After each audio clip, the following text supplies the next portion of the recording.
Look, I've been stationed on orbital platform KES-7 for 3 rotations now, and I thought I'd seen everything the universe had to offer when it comes to bizarre interspecies incidents. I've watched Grelian merchants argue over the philosophical implications of currency exchange rates for 6 straight hours.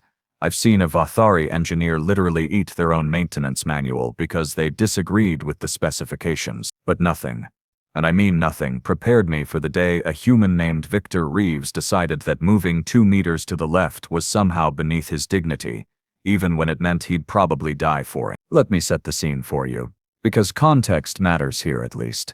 I think it does, though after witnessing what happened, I'm not entirely sure humans understand the concept of context the way the rest of us do. Platform KES-7 sits in neutral space, right at the junction of 4 major trade routes, which makes it one of those wonderfully chaotic places where you can buy Terran coffee, Myrixian spice crystal, and illegal Korvathi weapon mods, all within a 10-meter radius. The population's a mess of species, but there's a clear hierarchy. Not an official one, mind you, but everyone knows it.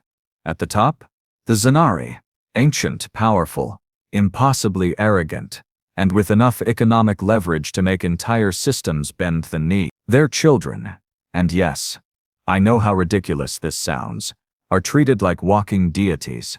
When a Zenari youngling approaches, you move. You don't think about it. You don't question it. You just move. It's not a law, exactly. It's something deeper than law. It's culture, instinct, survival. The Zenari don't take insults well, and failing to yield to their offspring, that's not just an insult. That's a death wish wrapped in ignorance, and tied with a bow of spectacular stupidity. So naturally, when I saw Viktor Reeves standing in the middle of Commerce Corridor 12, arms full of medical supplies, facing down a Zenari child with all the flexibility of a titanium support beam, my first thought was, this human is about to learn a very expensive lesson about galactic social norms. My second thought was, why isn't he moving? The Zenari youngling couldn't have been more than 30 cycles old, which is basically an infant for their species, stood there with that peculiar stillness that Zenari children have, the kind that makes you think of coiled springs and barely contained energy. Her name was Thessia, though I only learned that later. She had the typical Zenari features, crystalline blue skin that seemed to pulse with internal light, 4 arms ending in delicate but deceptively strong fingers, and eyes that were just a bit too large and a bit too knowing for something that young. She wore the traditional youth markings, those intricate silver bands that designated her as untouchable, protected, sacred. She'd been walking, no, gliding, really, because Zenari younglings don't walk like the rest of us. They sort of float with this unsettling grace down the corridor with her attendant, a nervous-looking Myrixian named Kelix, who already had the expression of someone watching a natural disaster unfold in slow motion. The corridor wasn't empty, of course. There were maybe 24 beings present. Traders, station personnel, travelers, and every single one of them had pressed themselves against the walls the moment Thessia entered the space. Because that's what you do. Except Viktor. He stood there, right in the center of the walkway, clutching a reinforced case of medical supplies against his chest.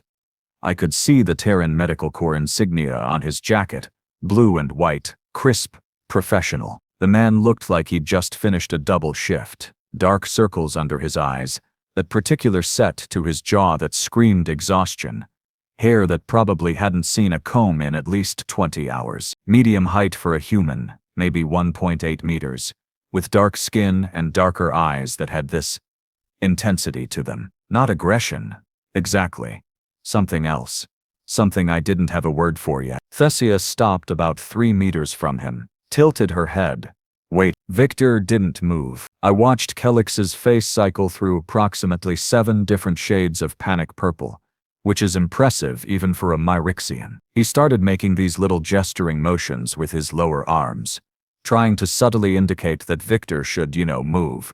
But the human wasn't even looking at him. His eyes were locked straight ahead, focused on something beyond the corridor, beyond this moment, beyond the rapidly approaching catastrophe. 10 seconds passed, then 20, then 30. The silence in that corridor became almost physical, like the air itself was holding its breath.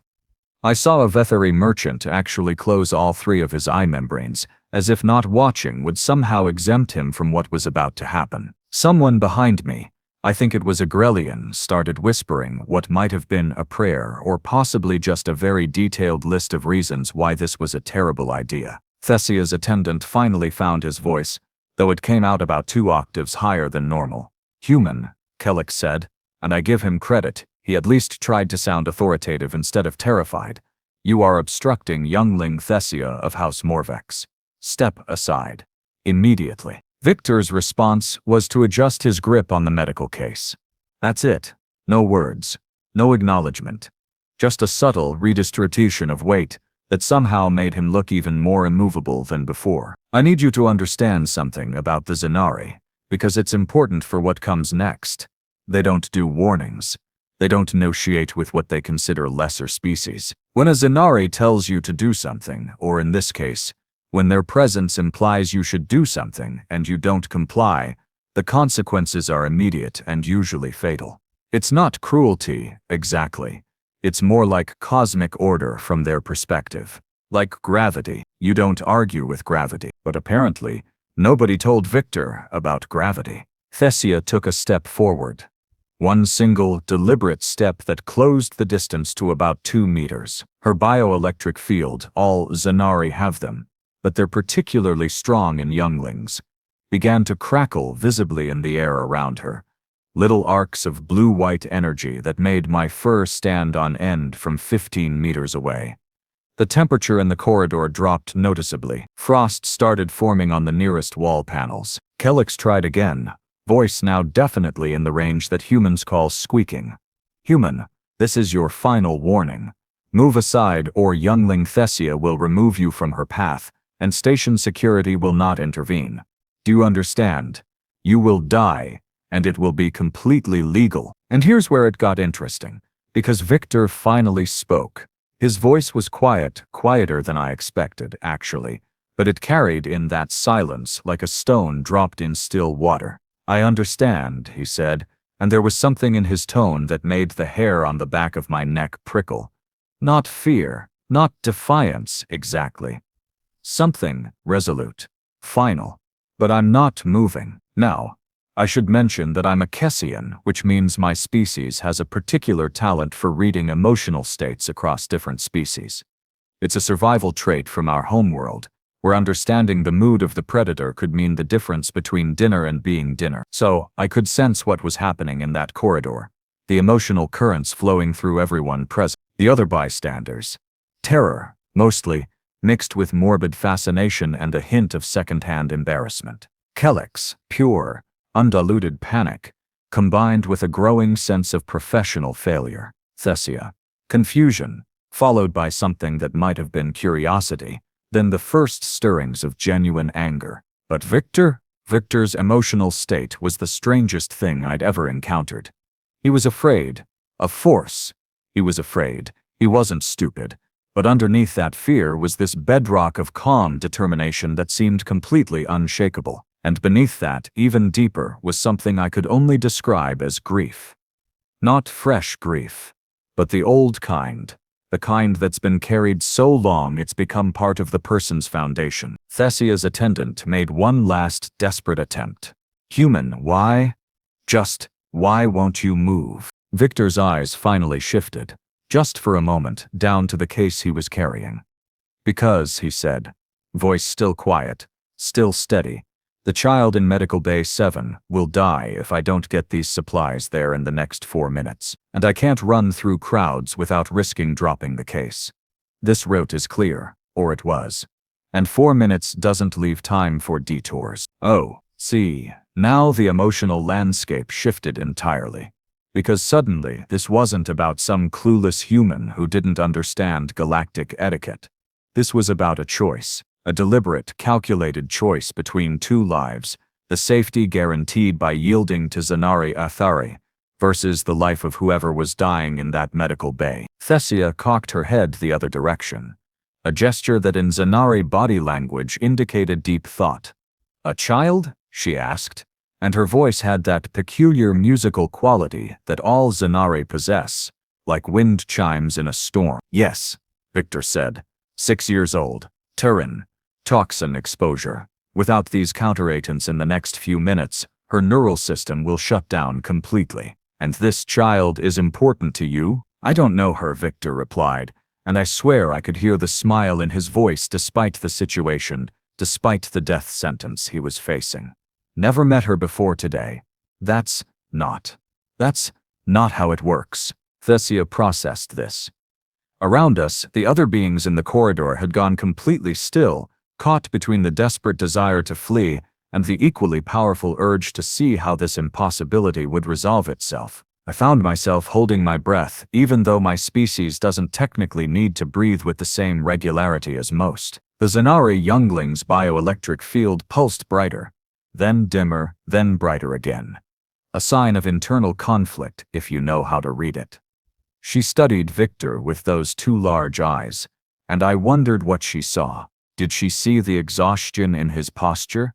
The determination in his stance? The way his hands trembled just slightly, betraying the fear his voice didn't show. You would die, Thessia said slowly, carefully, as if testing the words.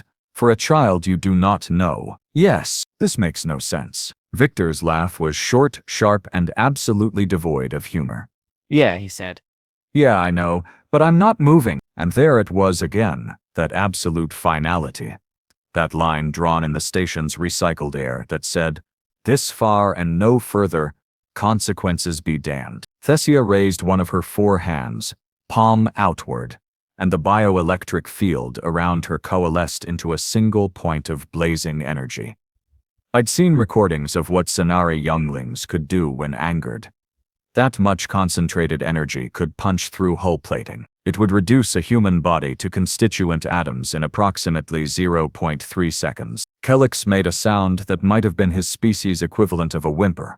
Someone in the crowd behind me started praying in earnest, the words tumbling over each other in desperate haste. Viktor closed his eyes, and then Thessia lowered her hand. Just like that. No dramatic build-up, no threatening gestures, no final warnings.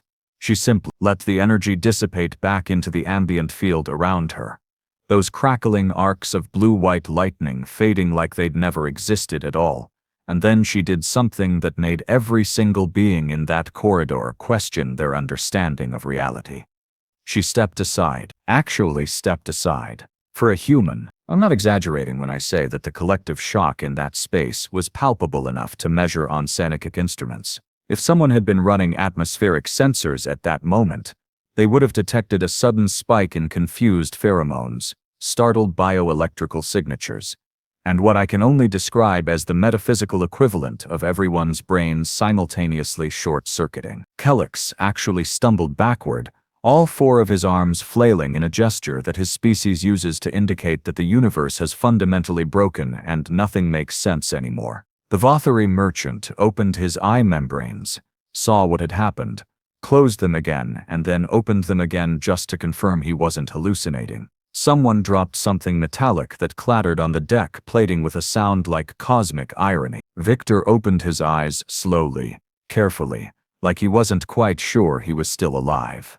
He looked at Thessia, then at the clear corridor beyond her, then back at Thessia again, and I watched his expression cycle through confusion, disbelief, and then something that might have been understanding, though I'm still not entirely sure what he understood in that moment, because I certainly didn't. Go, Thessia said quietly, and there was something in her voice that I'd never heard from a Zenari before, something almost like respect.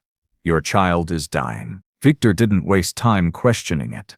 He nodded once, sharp and quick, then moved past her with the kind of speed that spoke to genuine desperation, his boots hitting the deck in a rhythm that sounded like a countdown timer. 3 minutes, maybe less. I watched him disappear around the corner toward the medical section, that blue and white insignia on his jacket the last thing visible before he was gone. The silence that followed was somehow even more profound than the one before. Everyone just sort of stood there, processing what had happened, trying to reconcile the impossible thing we'd witnessed with everything we thought we knew about how the universe worked. Thessia turned to face her attendant, who looked like he was having a personal crisis of faith, philosophy, and possibly sanity. Kelix, she said in that musical voice, I require information about humans. Yes, youngling Thessia, of course. But, may I ask, why did you tea? Kelix's voice trailed off, because apparently, even in his current state of existential confusion, he still had enough self-preservation instinct not to directly question a Zenari youngling's decisions. That human would have died. Thessia said simply, as if this explained everything, and when Kelix just stared at her with all four eyes wide, she continued, he knew he would die. I could feel his fear. It was profound, cellular, the kind of terror that most beings cannot function through, and yet he did not move. He chose potential death over the certain death of a child he had never met, whom he had no obligation to protect, who provided him no benefit. She paused, head tilting in that thoughtful gesture again. This is not logical. This is not rational. This contradicts every principle of self-preservation that governs civilized behavior. Yes, youngling, exactly. Which is why, Thessia interrupted. And I swear there was something like wonder in her voice. It is the most remarkable thing I have ever witnessed, and that's when I started to understand. See, the Zenari are ancient, powerful, and possess technology and philosophy that most species can only dream about reaching. But they're also, how do I put this, their society is perfected, optimized, running on principles refined over millions of years. They don't have chaos. They don't have unpredictability. They don't have those moments of beautiful, terrible irrationality that make life interesting rather than just efficient. They'd forgotten what it looked like when a being chose principle over survival, when someone drew a line in the universe and said no further even when the universe could crush them for it. They'd optimized that kind of reckless nobility right out of their species, bred it away in favor of logical efficiency and calculated behavior. And here was this exhausted human, this Viktor Reeves, who probably made a fraction of what Kelix earned in a year, who just worked a double shift and looked like he desperately needed sleep, standing in a corridor and choosing to risk everything for a child he'd never met because that's what you do. Not because it's smart, not because it's rewarded, not because there's any logical reason for it, but because, somewhere deep in the chaotic, messy, beautiful wreckage of human psychology, there's this incomprehensible directive that says some things matter more than survival. Thessia started walking again, moving past the still frozen crowd, with Kelix scrambling to keep up. I found myself following at a distance, not consciously, just drawn by the need to see how this story ended. We weren't the only ones. A small crowd had formed, beings from a half-dozen species trailing behind this Zenari youngling, like she was a comet and we were caught in her gravitational pull. She went straight to Medical Bay 7. The medical section of KES 7 is well-equipped but perpetually understaffed, like most neutral station facilities. When we arrived, we could see through the observation window into one of the emergency treatment rooms. Viktor was there, case open, hands moving with practiced precision, as he worked with the medical team, a Grellian doctor and two human nurses whose names I later learned were Isabella and Rod. On the table between them was a small figure, a Terran child with blonde hair and skin that had taken on an alarming gray-blue pallor. The counter-agent was already being administered, clear liquid flowing through tubes into the child's bloodstream, monitored by displays that showed vital signs fluctuating in patterns that meant absolutely nothing to me but apparently meant everything to the medical staff. Viktor's face was set in concentration, fatigue momentarily forgotten as he checked dosages, confirmed readings, made minute adjustments with the kind of careful attention that spoke to both training and genuine care. Thessia pressed one hand against the observation window, watching intently. "Will she live?" she asked. "No one in particular." I checked the monitors, cross-referencing what I could read against what I knew of human biology. Which wasn't much, but enough. "Probability is increasing," I said. "The treatment appears to be working. She'll live." "Because he didn't move," Thessia said softly. "Because he chose this over his own safety." "Yes," I confirmed. We stood there for maybe 20 minutes watching the medical team work, watching the child's color slowly return from that deathly gray-blue to something healthier and more pink. Watching Viktor's shoulders finally relax as the immediate crisis passed, his hands still steady but his expression shifting from intense focus to something like relief. When he finally emerged from the treatment room, stripping off contaminated gloves and disposing of them with practiced efficiency, he nearly walked straight into Thessia before noticing her. He stopped, and I watched his body language shift immediately. Not quite defensive, but definitely wary, like someone who'd just remembered they'd technically committed a massive social violation and might still face consequences. "Youngling Thessia," he said carefully. And I appreciated that he at least knew the proper form of address. "I apologize for the disrespect in the corridor. I did." "You would have done it again," Thessia interrupted, "and it wasn't a question. If the same situation arose tomorrow, if I stood in your path and another child needed saving, you would refuse to move again." Viktor's jaw tightened. "Yes," he said. "I would." Thessia studied him for a long moment, those two large eyes seeming to look through him rather than at him. Then she did something that made Kelix actually gasp aloud. She performed the gesture of respect, the formal acknowledgement that Zenari typically reserve for beings they consider equals or near equals. All four hands crossed over her chest, head bowing slightly, bioelectric field pulsing in a pattern that I recognized as indicating high honor. "I am Thessia of House Morvex," she said formally, "and I declare this human, Viktor Reeves, to be recognized as a being of exceptional character. Let it be known across House Morvex and all allied houses that he acted with honor when honor demanded sacrifice, and that he showed courage that transcends species and station." Viktor just stood there, looking absolutely baffled, which was frankly adorable. "I thank you," he managed. "But I just did my job. Any medic would have—" "No," Thessia said firmly. "Not any medic. Not when facing certain death. You believed you would die, and you chose it anyway. This is not common. This is not normal. This is—" She paused, searching for words. "This is why humans are dangerous." I saw Viktor actually smile at that, a tired but genuine expression. "Dangerous?" "Dangerous," Thessia confirmed. "Because you do not calculate survival the way other species do.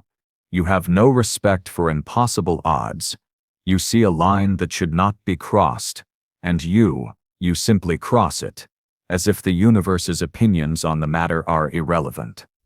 This makes you unpredictable. This makes you powerful in ways that technology cannot measure." She stepped closer, lowering her voice, so only those of us immediately nearby could hear. "I have been taught that my species is superior, that our age and wisdom place us above the chaos of younger species. But you have shown me something today, Viktor Reeves. You have shown me that there is a kind of nobility in that chaos, a beauty in the irrational choice, a strength in doing what is right rather than what is safe." Viktor looked like he didn't quite know what to do with that information. "The kid," he said finally. "Amara, the girl in there, she's going to be okay. That's what matters." "Yes," Thessia agreed. "Because you refused to move. Because you chose to be dangerous." She performed the respect gesture again, then turned to leave. Kelix scrambling after her with an expression of someone who was going to need at least a week and several strong drinks to process what had just happened. I lingered a bit longer, watching Viktor lean against the wall outside the medical bay, exhaustion finally catching up with him now that the adrenaline was fading.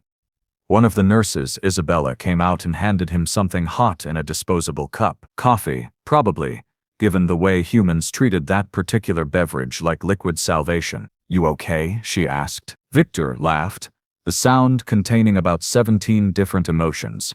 "I almost got disintegrated by a Zenari youngling because I wouldn't get out of the way." "Yeah, we heard," Isabella said dryly. "There are already about 40 different versions of the story circulating on the station networks. In one of them, you challenged her to single combat. In another, you're secretly a Terran diplomat. And in a third, you're some kind of death wish case who just wanted an exciting way to go out." "Great. Perfect. Exactly what I needed today." "The important version," Isabella said gently, Is the one where you got the meds to Amara in time and she's going to make a full recovery. That's the one that matters. Viktor nodded, took a sip of his coffee, winced at the temperature. Yeah, he said quietly. Yeah, that's the one that matters. I left them there. Medical staff huddled outside a treatment room, sharing tired smiles and terrible station coffee, and made my way back to my observation post. I had reports to file, incidents to document, and a whole lot of personal philosophical questions to contemplate about the nature of courage, honor, and exactly what made humans so spectacularly, dangerously, beautifully insane. Because here's the thing I learned that day. The thing that Thessia had recognized in that corridor. Humans don't just refuse to move when they think they're right. They know they might die. They understand the odds completely. They're not ignorant or stupid or unaware. And they plant their feet anyway and say, not today, universe, not this time, not while I can still do something about it. That's not just courage. That's not just stubbornness. That's something fundamental to the human species, some core programming that tells them there are things worth dying for, even when survival is the logical choice, even when nobody would blame them for stepping aside, even when the whole galaxy is telling them to move and they look at their own possible death and decide that some things, some children, some principles, some lines in the sand matter more. You want to know why humans are dangerous? Why they're fascinating? Why a Zenari youngling would step aside for one of them when Zenari younglings don't step aside for anything. It's because when you back a human into a corner, when you make them choose between the easy path and the right one, they'll pick right every single time and dare the universe to do something about it. They'll stand in corridors with medical cases clutched to their chests, facing down beings that could erase them from existence, and refuse to budge because somewhere 6 doors down a child they've never met is dying, and that's simply not acceptable. They're dangerous because they love recklessly, choose courageously, and refuse to accept that some battles can't be won just because the odds say so. And honestly, after 3 rotations on this station, after watching species from across the galaxy interact and trade and negotiate and calculate every move for maximum advantage, I think the universe could use a bit more of that particular brand of danger. Viktor Reeves went back to his shifts. Amara recovered fully. Thessia returned to her house and, according to rumors I heard later, began a philosophical study of human ethical frameworks that's apparently causing quite a stir in Zenari academic circles. And me, I filed my report, labeled it Incident Classification, Unresolved Paradox, and went back to watching this beautiful, chaotic, impossible mess of a station, where sometimes, just sometimes, the universe makes sense in ways that defy all logic, where exhausted medics refuse to move, and ancient species learn to respect the dangerous nobility of that refusal, where humans remind us all that survival isn't always the most important thing, and where I learned that when someone asks me why I find humans so fascinating, I can point to a corridor on platform KES-7 and say, because they'll choose death over dishonor, even when nobody's watching, even when nobody would blame them for choosing differently, even when the child they're saving will never know their name. That's not just dangerous, that's downright terrifying. And I love every irrational, beautiful, impossible moment of it.